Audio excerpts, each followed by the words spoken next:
Bonjour à toutes et à tous les gars, j'espère que vous allez tous très bien. Aujourd'hui on se trouve donc pour une nouvelle vidéo. Aujourd'hui donc on a un marché crypto qui est quand même assez bas. On a le Bitcoin qui est autour des 61 000 dollars. Je vais aujourd'hui vous partager donc mon analyse surtout à court terme. Vous le savez, notre prochaine target donc c'est la demand des 59 500 à peu près. On risque d'y aller clairement. Je vais vous expliquer donc pourquoi on n'est pas en train d'accumuler et on est plutôt en train de redistribuer pour effectuer des nouveaux plus bas. Donc allez dans un premier temps chercher les 59 000 dollars. On verra que les altcoins sont vraiment pas mal bearish. On a pas mal de liquidités au sud qui me font quand même penser à des structures baissières en moyenne time frame. Donc c'est assez inquiétant et ça pourrait réellement nous emmener assez bas. Donc restez bien jusqu'à la fin de la vidéo. On ira voir aujourd'hui Bitcoin, Solana, FET ainsi que Injective. Sur globalement tous les altcoins, on a pas mal de liquidités au sud. Contrairement à Bitcoin, on en a quand même un petit peu moins. Et donc c'est pour ça que peut-être en fait les altcoins nous montrent un petit peu que le billet est toujours baissier et que Bitcoin va continuer des plus bas parce qu'en fait il y a quand même une corrélation qui se fait entre les altcoins et Bitcoin.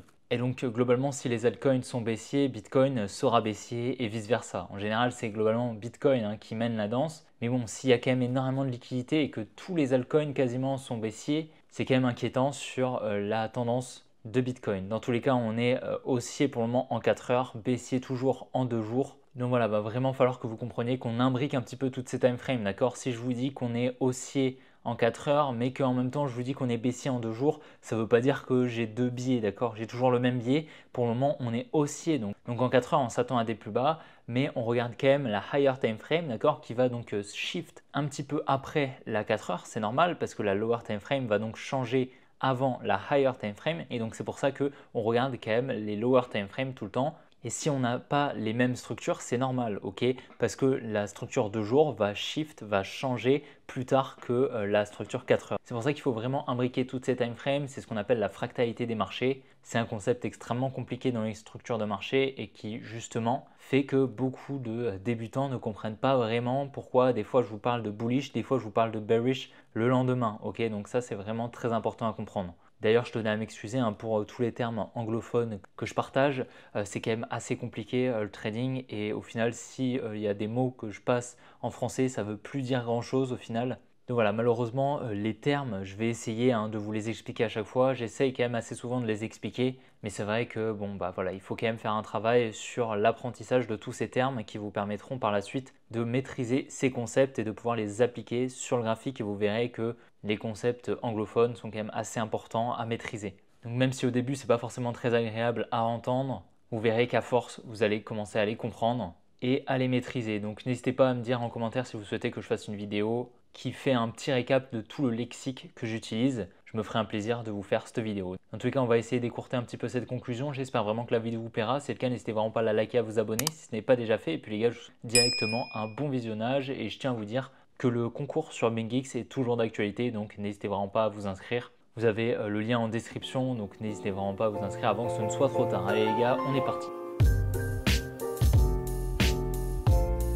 On est actuellement sur Bitcoin, donc on a comblé une grosse partie de la FVG Daily qu'on avait au début. Donc je vous avais dit qu'on allait venir la combler. Elle était complète comme ça, d'accord? On était ici, je vous avais dit qu'on allait venir donc combler une grosse partie, si ce n'est la totalité. Et mon objectif, c'était donc cette demand ici. Donc la demand, c'est quoi? C'est un order block haussier pertinent. Donc ça, c'est un order block qui est pertinent, un mouvement baissier dans une structure haussière.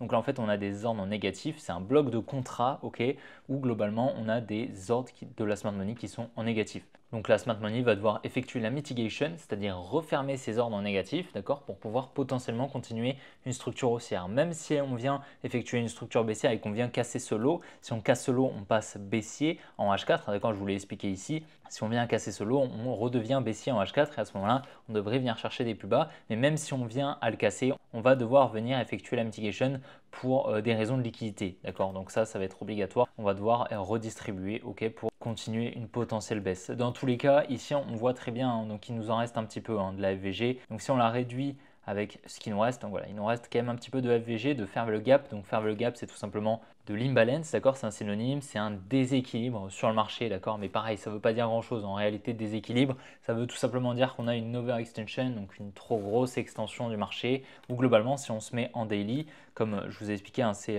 une FVG daily, on voyait tout simplement qu'en fait, entre cette bougie et cette bougie, ben, on a un écart, d'accord, il n'y a pas de mèche, ok, on voit qu'il n'y a pas de mèche, donc ça, tout simplement, c'est de la FVG qu'on est venu tranquillement combler. On est venu effectuer la mitigation de l'imbalance, tout comme on peut venir effectuer la mitigation d'une demand ou d'une supply. Donc voilà, j'espère que vous comprenez un petit peu. Donc pourquoi ici on n'est pas en train d'accumuler? On pourrait voir un petit peu une accumulation ici, mais ce n'est pas le cas. Ok, pourquoi? Parce que tout simplement, on voit très bien qu'on est en train, alors certes, de créer de la liquidité hein, par tous ces supports, mais surtout pas mal de stop loss. On est, je pense, en train de redistribuer. Ok, donc on est bien venu chercher les liquidités ici sur ce high. On est bien venu chercher les equal highs que je vous avais partagé ce matin sur le groupe Telegram. Donc on est bien venu chercher tout ça. Donc on va pouvoir les retirer. Hein, c'est plus pertinent de les mettre. Maintenant, je pense honnêtement qu'on va pouvoir venir chercher au minimum ce bloc institutionnel. Donc ce bloc institutionnel, c'est le début du bloc institutionnel et c'est plutôt ce bloc qui est intéressant. Ok, on pourrait même mettre tout ce bloc, d'accord, parce que c'est tout ce bloc haussier qui doit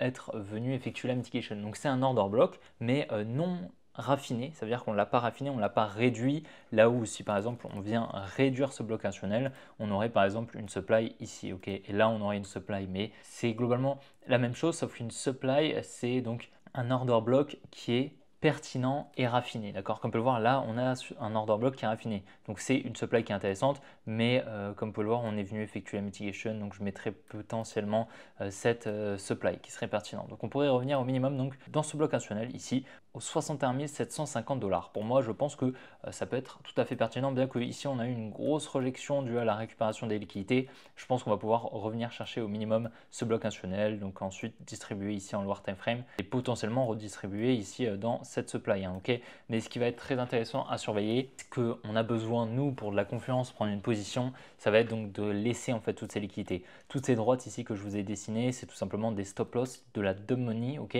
parce qu'en fait elle est venue ici donc avec ces petits mouvements haussiers achetés, buy de dip, ok, pensant qu'on avait touché le plus bas, mais là on voit clairement on a un gros support ici, donc elle est venue rajouter des stop loss, etc. Donc voilà, ça va être de la confiance pour nous parce qu'on ne partira pas sans venir chercher tous ces lots, ok. Donc c'est pour ça que si justement nous on veut prendre une position en short ici dans cette zone, on va devoir avoir besoin de cette confiance et il serait très intéressant qu'on continue à en créer sans venir les chercher, tac, on distribue. Et là nous on va prendre une position ici, ok, parce que c'est la smart money qui va manipuler ici pour rentrer en position également, donc nous on va essayer de rentrer en même temps qu'elle et ensuite j'attendrai donc une grosse accélération baissière pour venir chercher en fait tous les stop loss qui auront été créés durant cette petite hausse assez lente. Vous voyez, c'est assez lent, d'accord, on n'a pas une grosse injection d'ordre, tout simplement parce qu'on veut créer des stop loss qu'on viendra récupérer et en fait tous ces stop loss qui sont des ordres en vente d'un ordre en achat, parce qu'en gros la money elle a placé ses stop loss ici de ses longues, donc elle a placé ses ordres de sortie de longue ici donc sous les lots. Tout simplement un ordre de sortie de longue, c'est un ordre en vente, d'accord, lorsqu'on va venir en fait le déclencher, lorsqu'on va venir chercher leur stop loss, ça va émettre des ordres en vente sur le carnet d'ordre, ce qui va faire accélérer le prix à la baisse, d'accord, et donc en fait on va avoir une grosse bougie baissière comme on a pu l'avoir ici, ok, vous voyez, hein, on avait pas mal de low ici et donc en fait on est venu récupérer toutes ces liquidités et on a déclenché tous ces stop loss qui ont fait donc dump assez violemment le Bitcoin. Donc voilà, un bottom, comme je vous le dis assez souvent, ça ne se passe pas comme ça. C'est pas comme ça qu'on pose un bottom, tac, et ensuite on repart. D'accord, c'est très très rare que ça se passe comme ça. En général, ce qui se passe, c'est que lorsqu'on fait des trucs comme ça, on vient en fait distribuer et continuer une plus grande structure baissière comme cela. Et ça, en fait, ça s'appelle une redistribution. Une redistribution, c'est quoi? C'est une accumulation suivie d'une distribution. Donc c'est exactement ce qui peut se passer, ok. Et donc ici, on aurait eu une accumulation juste là, magnifique, avec une trading range juste ici qu'on est bien venu chercher. C'est pour ça qu'en fait, on est venu chercher toutes les liquidités de cette trading range, d'accord, de l'accumulation, qu'on pourrait voir, je pense, en 2 minutes si on regarde un petit peu. Voilà, on la voit très très bien hein, l'accumulation. Là, je vais vous la montrer. Donc ici, on aurait un premier support qui a été créé, qui a été liquidé. On en aurait un deuxième ici. Donc tout ça, en fait, c'est de la liquidité que je vais vous représenter ici donc par ces droites roses ici. Donc ces deux supports qui ont été liquidés. On aurait ici le selling climax avec l'automatic rally ici et donc notre trading range qui serait juste ici, qui a été donc liquidé comme je vous l'ai expliqué. Et donc en fait, la trading range, c'est un niveau très important de liquidité, d'accord, qui est très très important dans les manipulations de week-off, donc les accumulations et les distributions. Et donc là, en fait, on aurait le ST juste là qui crée en fait ce support avec le SC donc le selling climax, je vous en ai parlé juste avant. Et donc ici, on a la première liquidation de l'accumulation avec donc un seller retest in phase B. Puis par la suite, on a un nouveau support qui est créé et un spring, deuxième liquidation de l'accumulation. Donc alors oui, on a une accumulation, mais lorsqu'on a une accumulation, on ne vient pas faire des trucs comme ça, un gros range comme ça, ok? Donc là, en fait, on a un plus gros range ici, d'accord, que je vais vous mettre comme ça en bleu. Et donc en fait, on crée tout simplement pas mal de liquidités ici, hein, ok? Donc toutes ces liquidités, il va falloir venir les chercher et on va très probablement venir les chercher. Maintenant, ce que j'aimerais, c'est un petit mouvement haussier, hein, continuer ce petit mouvement haussier pour par la suite distribuer et continuer la baisse. Voilà, ce serait l'objectif. Dans tous les cas, toutes ces liquidités ici, on va venir les chercher, d'accord? C'est quasiment sûr. Honnêtement, bon voilà, maintenant, ce n'est que mon avis, hein, vous faites bien évidemment ce que vous voulez. Voilà, personnellement, je suis très confiant sur la récupération potentielle de ces lots juste là, qui sont de la liquidité, hein. Et on peut aller voir si vous voulez, la dernière fois qu'on a fait des trucs comme ça, bien évidemment, je vous les avais montrés. C'était ici, hein, ok. Là, voilà, on avait tradé, hein, ce mouvement baissier ici, parce qu'on était revenu ici donc dans une supply très intéressante. Et donc c'est exactement ce qu'on avait. Ici, on est venu accumuler et ensuite on crée des lots. Comme vous pouvez le voir, pas mal de lots ici qu'on ne vient pas chercher. Tous ces lots, c'est des stop loss, ok. Et donc nous, on s'attendait donc qu'on ait un mouvement baissier qu'on a très bien eu et donc on est rentré ici dans la distribution fractale, ok. Donc très intéressant, c'est exactement, je pense, ce qu'on est en train de faire. Donc on peut totalement remonter, venir potentiellement combler la totalité de la fair value gap qu'on a, parce que là, comme on peut le voir, on a pas mal de fair value gap, hein, ici entre cette bougie et celle-ci. Donc on avait un espace, ok. Là, on est venu en combler une partie ici, tac, ok, très bien, mais on pourrait totalement continuer un petit peu la baisse tranquillement et venir distribuer donc dans la supply ici des 62 450 $. Voilà, donc dans tous les cas, j'attends au minimum ici ce bloc institutionnel, hein, qui serait tout à fait pertinent, les 61 760, je vous l'ai dit tout à l'heure. Et par la suite, voilà, ma prochaine target baissière, ce sera les 59 500, mais comme je l'ai dit, je n'écarte pas du tout la possibilité ici qu'on vienne casser ce lot. Si on vient casser ce lot en H4, on viendra continuer la baisse et bien chercher l'équité qu'on a ici. Pareil, on a pas mal de stop loss ici, hein, sous ce lot. Donc voilà, ce serait cohérent ici de venir les chercher. Vous verrez sur les altcoins, ce serait tout à fait pertinent d'avoir un gros mouvement baissier. Maintenant, j'ai pas trop envie de m'avancer parce que pour le moment, on est haussier en 4 heures depuis justement qu'on est venu casser ici la structure. Donc pour le moment, on est haussier et donc je m'attendrai à des plus hauts. Donc c'est pour ça que je chercherai quand même des longues ici. Si on a une accumulation, hein, qui se forme, quelque chose comme ça, là je prendrai un long. Ok, je vais commencer à acheter avec du levier ici si justement j'ai une opportunité pertinente pour rentrer. Si je n'en ai pas, ben, je ne rentrerai pas et peut-être qu'on partira sans moi, d'accord, étant donné que la structure est haussière, c'est possible, ou peut-être qu'on va redistribuer tech pour continuer la baisse. Donc voilà, je n'écarte pas du tout cette possibilité et je préfère prendre en compte ce scénario plutôt que d'être figé sur un seul scénario et qu'il se passe quelque chose que je n'ai pas du tout attendu. Et à ce moment-là, être surpris, peut-être encaisser des pertes que je n'avais pas du tout anticipées. Donc voilà, l'objectif, c'est justement d'attendre un setup pertinent pour entrer et si je n'en ai pas et qu'on part sans moi, ce n'est pas grave. Par contre, si je n'en ai pas et qu'on redistribue, très bien, je me serais préparé et j'aurais anticipé justement la possibilité qu'on vienne passer en dessous de ce lot et donc je saisirai les opportunités qui se présenteront à moi plus bas. Donc voilà, dans tous les cas, en fait, je suis gagnant parce que même si on est haussier, j'ai mes investissements spot qui tournent et en plus de ça, je rentrerai possiblement si j'ai une opportunité ici dans cette demand. Et si on baisse, qu'on vient chercher en dessous des 57 000, je suis également gagnant parce que je saisirai les opportunités qui se présenteront à moi et même peut-être que je saisirai un short ici, donc je spéculerai à la baisse sur le mouvement baissier qui pourrait avoir lieu. Donc c'est pour ça, dans tous les cas, en fait, je suis gagnant, mais pour le moment, on est baissier dans la time frame 2 jours. Si on se mettrait en 2 jours, je ne vais pas le faire parce qu'on le fait dans chaque vidéo, mais globalement, on est quand même sur une structure baissière qu'on pourrait tout à fait tenir. C'est pour ça, va quand même falloir rester prudent, ok? Donc voilà, un moment un petit peu long sur Bitcoin, mais j'espère que ça vous aura plu. On va passer directement sur les altcoins. Solana, c'est assez pertinent. Donc, on avait repéré très récemment, enfin il y a 2 vidéos, il me semble, cette trendline ici qu'on est venu conforter une nouvelle fois. Donc, ça paraît c'est de la liquidité, ok, c'est pas une structure bullish comme certains pourraient vous le dire. Non, non, non, du tout, c'est de la liquidité à venir chercher. Donc ici, tout comme sur Bitcoin, on est en train d'accumuler de la liquidité au-dessus, donc avec ces lots juste ici, surtout ces lots ici et la trendline que je vous ai montré. On est par contre en train d'accumuler beaucoup plus de liquidité au nord avec donc une trendline qu'on a très bien repérée ici, donc elle est très jolie. On est venu la liquider ici avec pas mal de momentum comme on peut le voir, mais je pense pas que c'est une fin en soi et que le transfert a lieu ici et qu'on va venir dégringoler à présent. Honnêtement, vu les liquidités qu'on a encore au nord, on a ici donc des equal high comme on peut le voir, donc 2 high ici qui sont au même niveau et donc ça m'étonnerait pas qu'on vienne les chercher, d'accord, pour par la suite venir effectuer la mitigation un petit peu profondément de la fair value gap. Si on se met en 45 minutes, on voit très bien qu'on a pas mal de fair value gap ici, donc de l'imbalance, hein, je vous en ai parlé juste avant. En fait, cette imbalance, elle signifie tout simplement que les supplies ici n'ont pas été mitigated. Donc si vous avez suivi un petit peu, la mitigation, c'est tout simplement le fait que que la smart money ait des ordres négatifs à venir refermer. Donc c'est pour ça en fait elle viendrait refermer une partie de la faible gap pour refermer une partie des ordres négatifs qui sont en achat ici dans ce mouvement baissier. Ok, donc ça c'est très important pour une raison en fait de liquidité. Dans tous les cas, voilà, je ne m'attends pas à ce que ce lot soit protégé et je pense qu'on va venir possiblement, donc comme je l'ai dit, récupérer ces liquidités, distribuer et repartir. Donc on peut tout à fait avoir un top dans une faible gap, dans une supply intermédiaire dans la faible gap en lower time frame, hein, c'est possible. Donc peut-être cette supply ici que vous avez juste ici, ce serait cohérent parce que je ne pense pas forcément que ce soit obligatoire qu'on vienne extrêmement profondément venir effectuer la mitigation de cette supply, donc de la supply initiale. Je ne pense pas que ce soit obligatoire, mais c'est toujours possible, ok. Donc ça dépendra pas mal de Bitcoin, hein. Si justement lui retrace tout le mouvement, peut-être que le Solana pareil fera de même.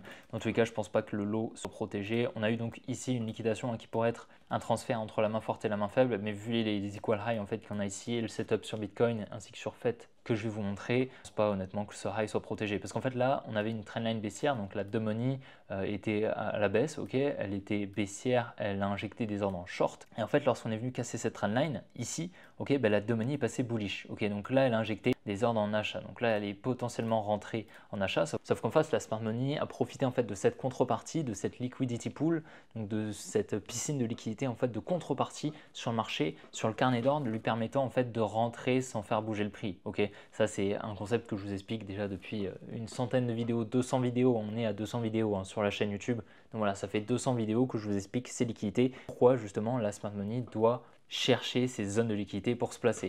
Donc voilà, elle aurait potentiellement ici injecté pas mal de positions en vente ici grâce à la contrepartie acheteuse de la money. Donc c'est possible et du coup on aurait potentiellement eu un transfert entre la main forte et la main faible ici. Maintenant comme je l'ai dit, c'est pas forcément le scénario que je privilégie. En plus de ça, si on descend un petit peu en time frame, on voit que grâce à la mèche, on est venu chercher pas mal de liquidités ici, donc des equal low à court terme, ok, qui pourraient tout à fait nous permettre en fait de continuer une hausse à terme, venir chercher donc ces highs juste là et distribuer, continuer une baisse. Dans tous les cas, je suis baissier. En plus de ça, si on regarde un petit peu la structure, on n'est clairement pas sur une structure qui est suffisante selon moi. Voilà, on ne vient même pas à 50%. Donc personnellement, je m'attendrais au minimum à un gros retracement comme cela pour avoir une structure en 1 heure assez pertinente et d'une taille assez valide, d'accord, donc environ 50%. Voilà, c'est pas une règle en soi, mais voilà, c'est pas une mécanique à appliquer de manière assidue comme ça, c'est à l'œil, ok, mais là clairement je pense pas qu'on ait une structure valide, je m'attendrais plus à quelque chose comme ça pour continuer la baisse et ce serait beaucoup plus cohérent. Maintenant voilà, on n'est pas du tout à l'abri de baisser maintenant,